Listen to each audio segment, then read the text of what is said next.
Why do musical biopics continue to make money? Hi, my name's Jakub, and I tend to look for answers to questions that no one's really asking. So here I am today asking, what makes musical biopics so damn sticky and so profitable? The main reason why I'm asking this question is because the recently released biopic or biographical picture, as you'd like to call it, of Michael Jackson, titled Michael, directed by Antoine Fuqua, from the script written by John Logan, who had previously done or written movies like Hugo and The Aviator, and also a few others. So this movie, just about, I checked, made in excess of $400 million worldwide. It's not the most profitable biopic of all time. It's not the most profitable musical biopic of all time. That title, I think, still belongs to Bohemian Rhapsody, which clocked just around $1 billion.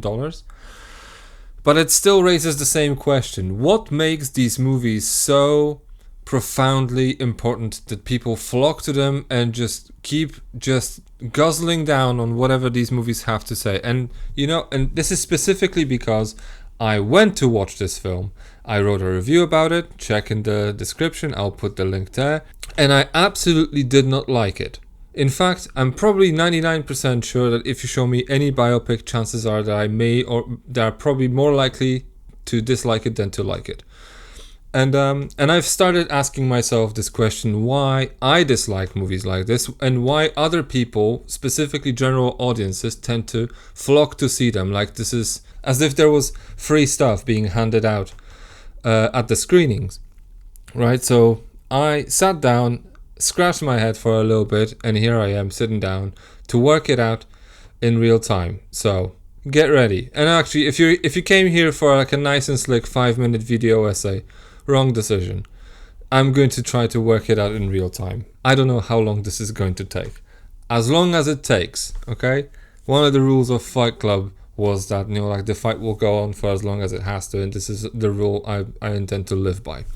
Right, but before we go any further into whatever this is going to turn into, I write about film, I talk about film in other places, so check out what I do. So go onto my website, check out my written reviews, my articles, my essays, and whatever else I have in there. Check out my podcast, where I talk about movies that are mostly slightly off the beaten track, and I've done that for years now, so there's plenty of stuff to listen to. And also do all the YouTube things, do all the necessary things to keep, validate me, okay? Leave a like, subscribe, share this, or just stick around, okay? Because I suppose this is what we do here. So, Michael, I went and saw this 2 weeks ago at this point, and I emerged profoundly disappointed. I'm not going to spend too much time, hopefully, famous last words, just trying to deconstruct why I disliked this movie as much as I did, but let's just kind of try to trim this down to bare essentials. Like, while I like the idea of getting Jafar Jackson, who's Michael Jackson's nephew, to play the guy because he looks the part, he sounds the part, and he moves the part, the movie as a whole is what I would call, or what kids would call, a nothing burger, okay? There's literally very little meat on the bone in here. The performances are fine, the musical performances are cool, because Michael Jackson's music's what it is. If you're a fan, great. If you're not a fan, you'll probably still like it anyway. That's the kind of, that's why the guy was called the king of pop, right? Because he was making music that everyone kind of sort of liked. But I watched this film, and then I came out of the cinema thinking, is this it? Like, the movie ends with the title card, his story continues. This is not a biopic, it's a half a biopic, because at the end of the movie, what you see is a title card saying his story continues right after you see him perform, like at the sort of the final show of the Victory Tour at the Dodger Stadium, where I think this was when he officially broke with the Jacksons, and this was the official beginning of his like properly solo career, right? And that's in 1988. The guy lived for another 20 years. Right? And you ask yourself, like, is this it?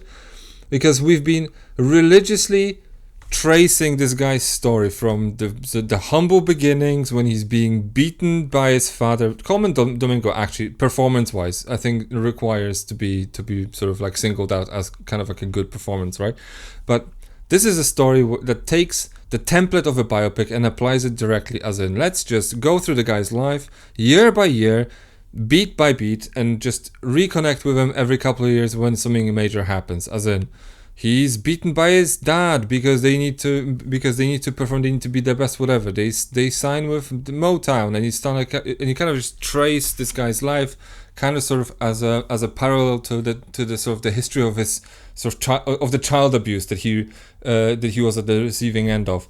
And this is all the thematic sort of skeleton, sort of just keeping the movie together, is sort of woven around the story of Peter Pan, because he saw himself as Peter Pan, his father as Captain Hook, and whatever. And then at the end of the film, when he's finally just standing up for himself, this is kind of like the big showdown between Hook and Peter Pan, where he kind of just stands his ground. And I want to say this of the metaphor of Peter Pan works very well, and just regardless. And it's not like it's a new thing that these people do, because this is like well-known stuff, right? That this guy saw himself as Peter Pan, as in like a boy who refused to grow up, right? And and you go and see this movie, 2 hours and a bit of it, I think, just over 2 hours of this movie, where every couple of years you meet new characters wearing wigs. Miles Teller in long hair looks frightening, okay, as his agent, or I don't know, I think he's his agent. So the movie's half a movie, but it's paced almost as though it tried to be Ray. And when you dig into the sort of, let's just say, behind the scenes of why did they kind of stop at this point, like there are obvious reasons. Like if you don't know why, educate yourself. Like take home lesson I took away was like, oh yeah, his story continues in Leaving Neverland. Okay, and if you don't know what this movie is about, that's a documentary. Go and educate yourself, and you kind of get into all the sort of more accusations and scandals and whatnot, right? Legal settlements, allegations, all that jazz is in the documentary, and there's a few follow-up documentaries as well. However, what I also found was that these guys were actually trying to make a movie that was comprehensively tracing his entire life, and they produced a 3.5 hour long cut, okay? And at that point, they've discovered that in their sort of agreement or legal agreement with the Jackson estate, they discovered that they couldn't get into any allegations because they would get sued. So they went in and they stripped the movie of any hints of, call it untoward behavior, or like anything that would hint at the allegations of misconduct that Michael Jackson's life was then sort of overshadowed by in his later years. And they released this movie as is. I don't know which one's better, because like if I had to sit through 3.5 hours of this, I think I would have been ready to just jump off a bridge. Okay. At the same time, now this movie made nearly $500 million. If you go and read up on this, turns out the producers were like, maybe we could do a sequel. Maybe they'll call it Jackson, Michael and Jackson. You know what I mean? Because most of that movie has already been shot. I think they just need to sort out the legalities of like what they can and can't get into, because the Jackson estate at all costs they want to preserve the guy's sort of the myth, right, or the guy's Michael Jackson sort of public perception. But I'm looking at movies like this, and like a movie that I just dislike. I was sitting through this, and the only time this movie was coming alive, and it wasn't even coming alive properly, it was because of the music. But this is not something that the movie has anything to do with. These are just songs that this guy wrote or performed, and these are elements that have nothing to do with the film itself. The film itself is boring. That's kind of how I found it. And then when I go and look further out, like movies like Elvis, movies like Bohemian Rhapsody, same deal. It was absolutely unwatchable. But and again, like this makes $1 billion at the box office. So I'm watching this and I'm thinking to myself, why do people love this? I don't. Like, if you like a movie like this, like, who am I to tell you? It's just like, you like what you like. But I'm just, all I want to ask is like, hey, why do you like this? And this is a question I'm asking myself because, well,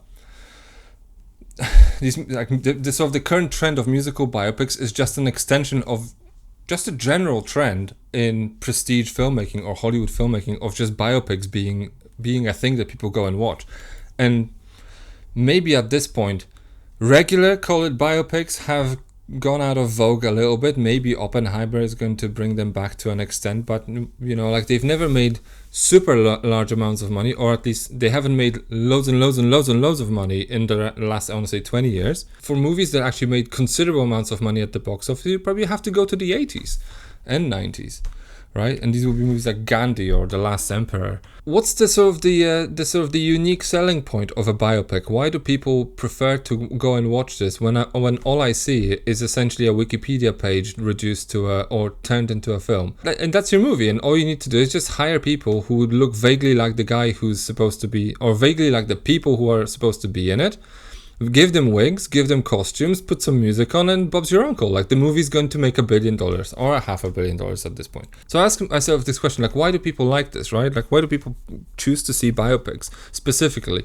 And the answer I kind of came up with after a brief period of scratching my head about this was that biopics are these sort of weird movies that don't necessarily deliver you reality, but they deliver a kind of stable version, sanitized, stable version of a reality, brushing shoulders with myth. Essentially, this is a fact-based escapism, right? And that kind of just extends to biopics as a whole. Like, you watch Gandhi, you watch The Last Emperor, you watch, I don't know, Ray. There's an element of like an attempt at depicting some kind of a reality, brushing it up a little bit, so just removing the hard edges, removing stuff that maybe will be a little bit difficult to sit through, amplifying certain bits for dramatic effect, adding swelling violence here and there, adding dramatic beats here and there to convert a person's life story into a 3-act structure with inciting incidents, rising action, climaxes, and everything that's kind of like in the sort of the storytelling theory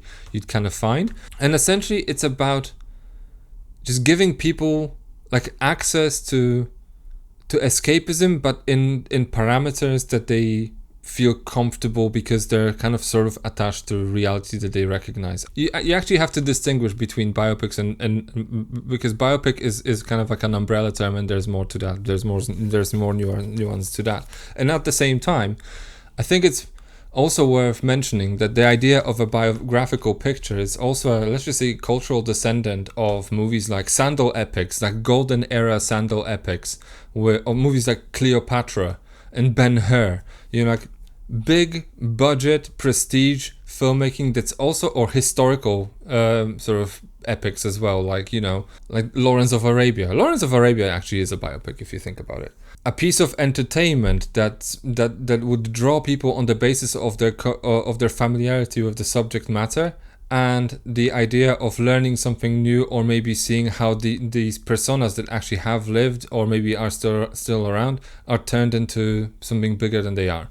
Okay, as these movies calcified into a genre somewhere between the 90s and the 2000s, like a template emerged of these movies. Like, they have to follow a certain sort of tempo, they have to hit certain beats, and they usually follow the sort of birth to death modality, right? So as this template of a biopic calcified in the culture, it didn't do it like on its own. Like, it's not something that a bunch of studio producers got together in a room and decided this is how we're going to be making biopics from now on. This is almost like evolution. This is how it works, as in survival of the fittest. People go and see a movie. If they respond to movie A better than they respond to movie B, more movies of the type of the movie A is going to get made. This is evolution in practice, in cultural terms, right?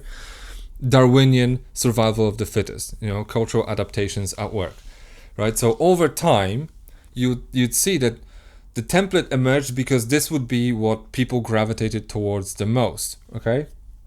And what people tend to gravitate towards would be kind of broken down into, I want to say, after a brief period of thinking about it, into, I want to say, 3 elements. First is, I want to say, call it myth confirmation. Like, what the audiences really want from traditional biopics is that they want, first and foremost, for the figure that they're going to go and watch to be turned into more than a human. They want reinforcement of the myth, they want emotional validation, they want recognizable legends. Like, this is almost like a byproduct or maybe a vestige of a very old cultural tradition of seeking to find something more than we are in stories that we read or consume. Okay, they don't want uncertainty, they don't want ambiguity, they don't want contradiction. So if you watch a movie about, I don't know, Freddie Mercury, you want to see his myth, like you want him to be turned essentially from a singer to a legend, right? Even though he's already kind of sort of like, he has a legendary status nonetheless, but you want this confirmed. You don't want to go, like people don't go to see biopics to be upset, like to be unsettled by someone's decision to undermine what they already think. So people go essentially to confirm what they already believe and to be reinforced, because now this is on a big screen, so it feels more important than it actually is, right?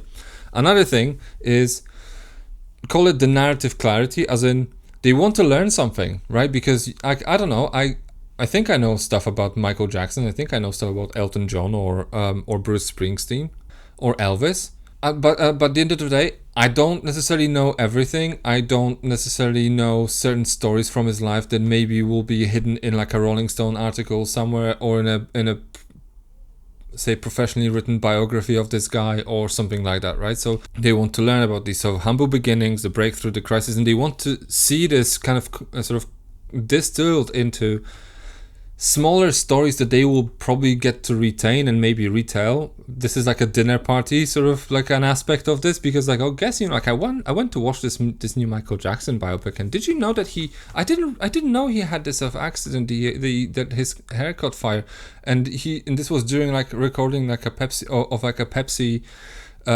ad, and he didn't want to do it or whatever, right?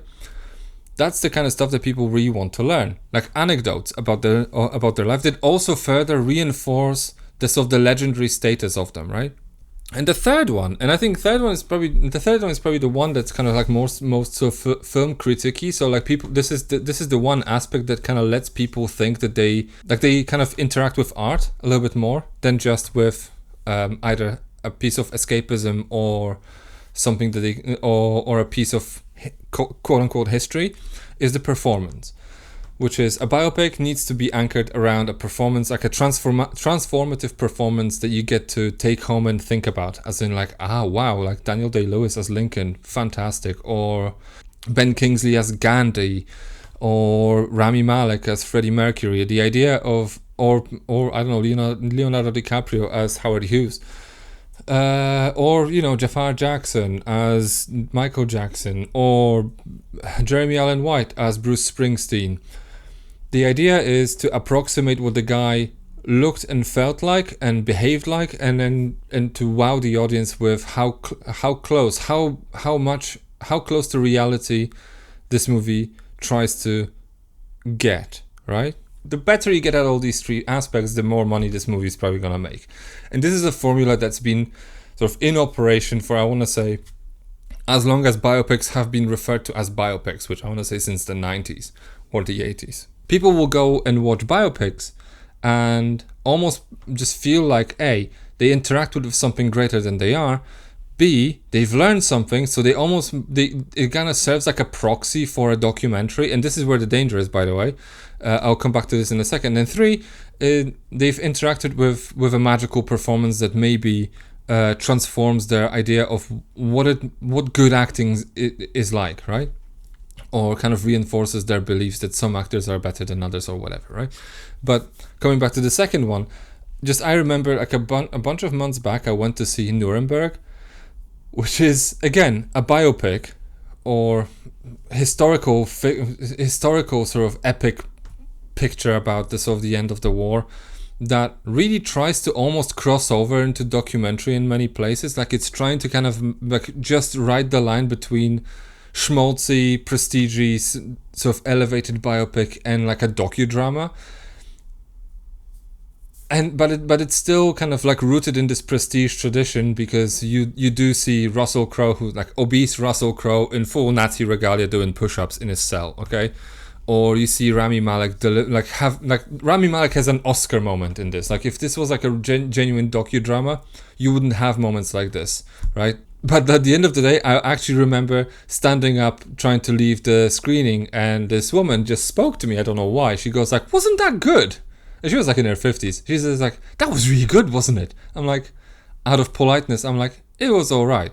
for my money, like seeing Russell Crowe in a Nazi uniform doing push-ups was more than enough to pay for the price of admission. But the movie itself was kind of sort of mediocre at best. Okay, but at the end of the day, if you look at all these three factors, it kind of just like fulfills all three, because you get to see a great performance, because Russell Crowe is great as Hermann Goering. You get to learn a few things about, like, this is how World War II actually came to an end, and this is how much of us, almost in an atmosphere of a scandal, and you get to sort of validate your beliefs or confirm what you already know or you felt you knew about what happened in the past.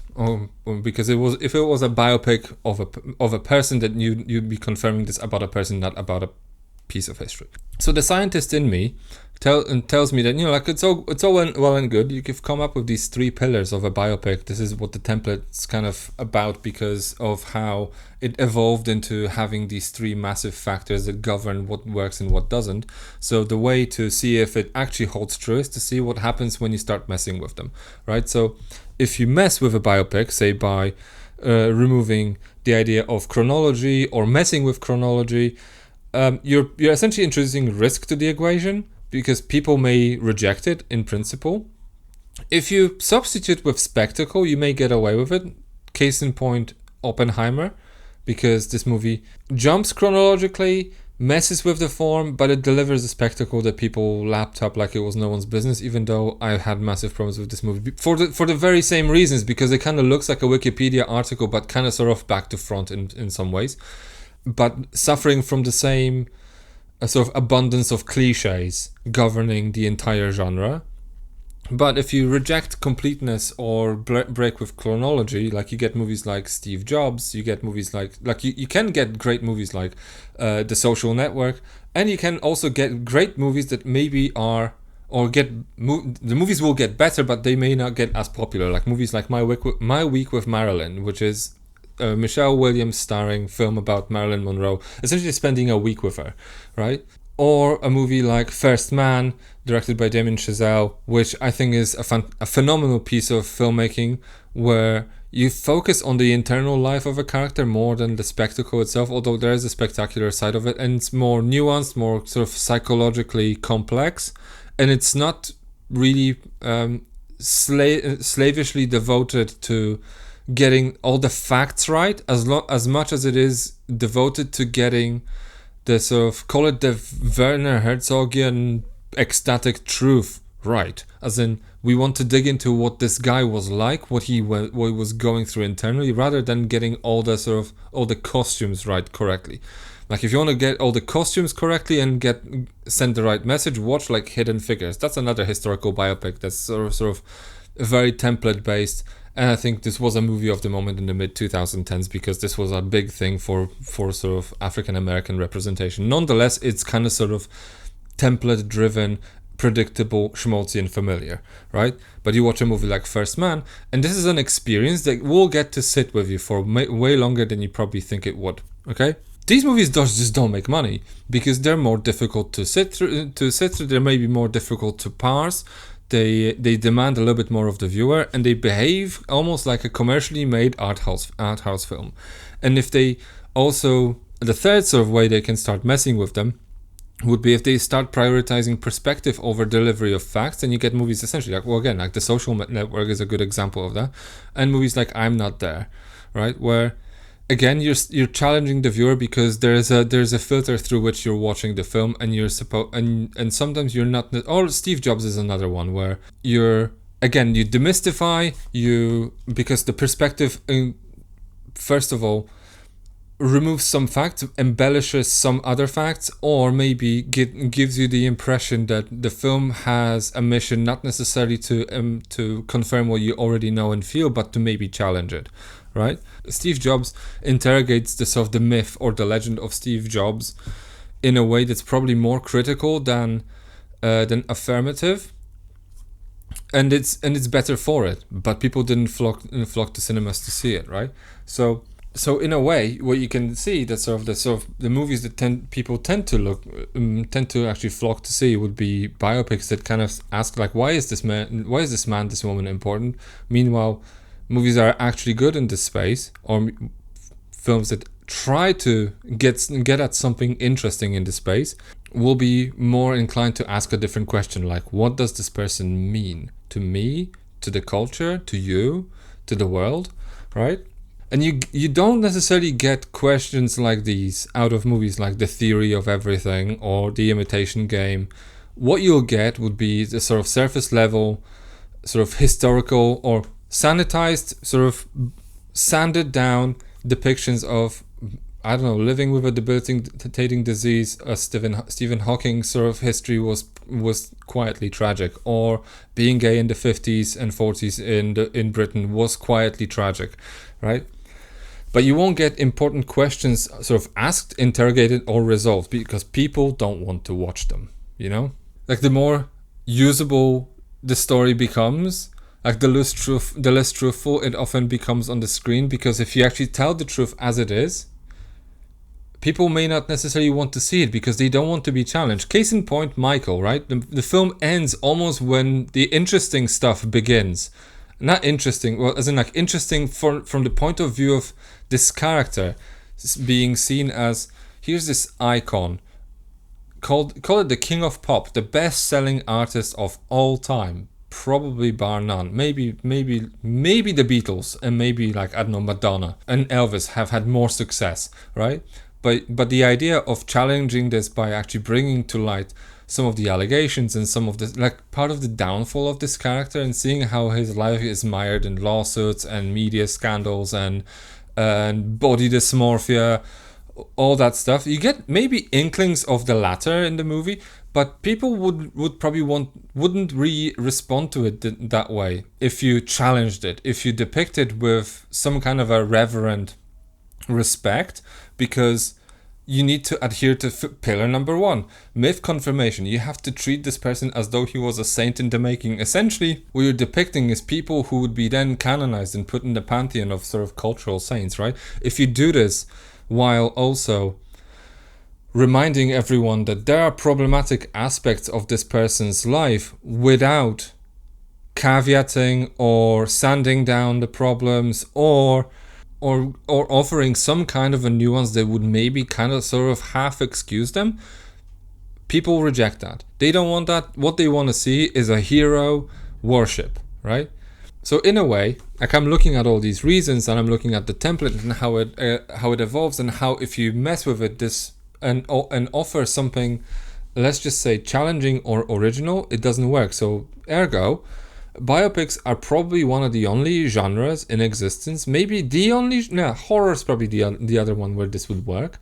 It's one of the sort of few genres in existence that audiences actively reject originality. They don't want you to tell them anything new. They want to hear what they already know in a different voice, okay? They want their assumptions confirmed. They want to come in here for expecting a Wikipedia article translated to the screen with Daniel Day-Lewis in makeup, or I don't know, or Rami Malek with a set of fake teeth. And in case of musical biopics, what they also want to hear is a bunch of songs. And there's also, and actually this tracks, because if you look at how critics receive these movies, like, I don't know, Bohemian Rhapsody, much better received by audiences than critics.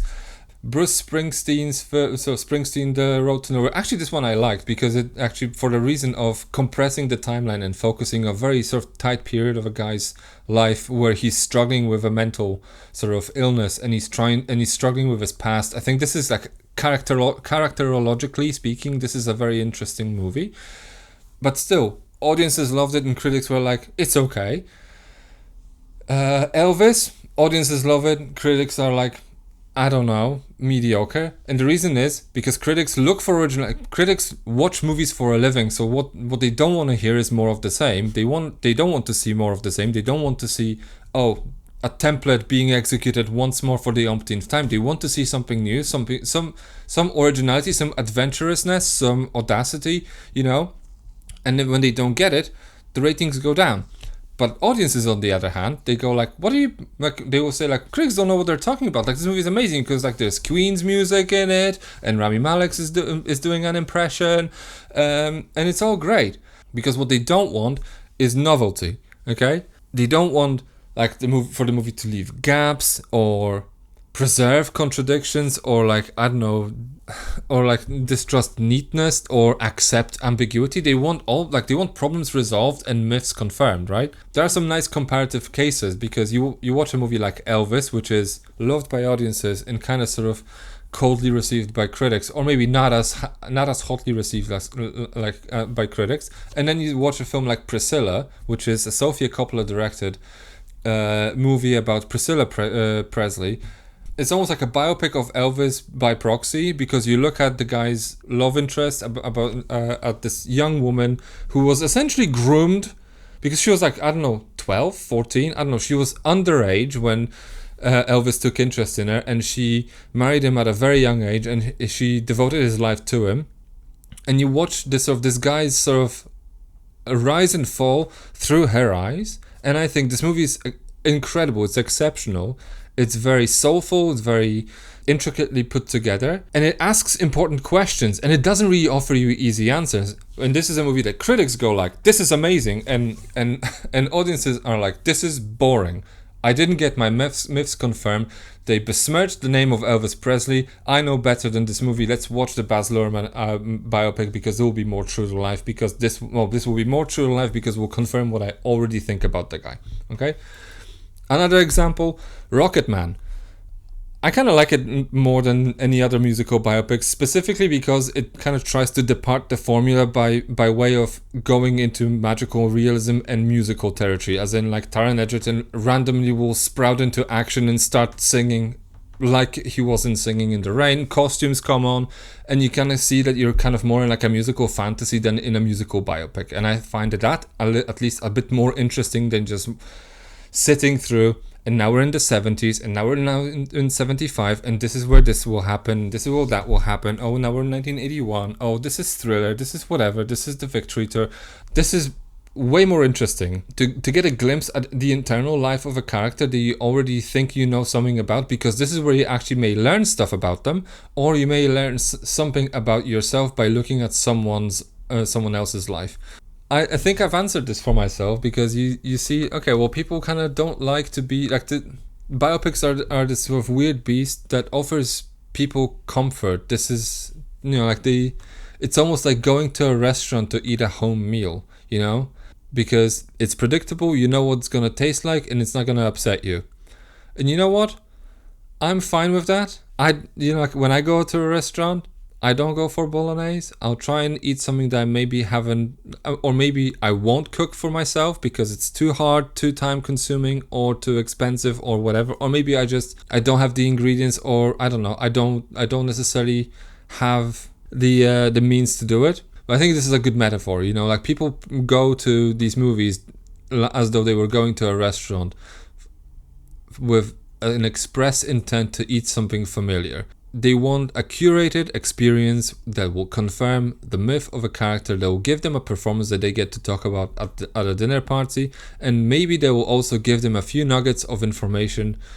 Whether they're true or not is almost secondary, but they will give them a nuggets of information to share with friends in conversation prefaced by, did you know that Elvis, or did you know that Bruce Springsteen, X, Y, and Z, or whatever, right? And that's fine. But at the end of the day, it kind of just tells you that the sort of like you kind of think to yourself, you may be convinced that cinema evolves in kind of like a one-directional way, where certain genres disappear to make space for another one. No, they just morph and evolve into others, and maybe this speaks to like an age-old human trait that speaks to our need for comfort, for having our sort of beliefs validated, and biopics are an expression of this. And a musical biopic at this point, I think, is an expression of this that just makes considerable amounts of money than any other expressions of this ever, right? You go to see a biopic of Michael Jackson or Freddie Mercury or Elton John or Elvis Presley, or I don't know, pick one, J. Robert Oppenheimer.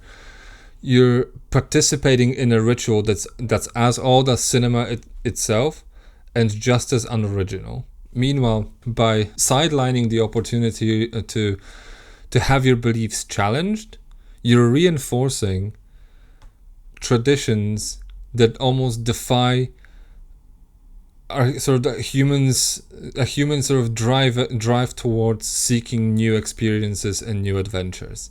So think about that. And leave a comment. I don't know, tell me if you disagree or agree with what I have to say. Do you have any myths that you think you wish confirmed? I don't know.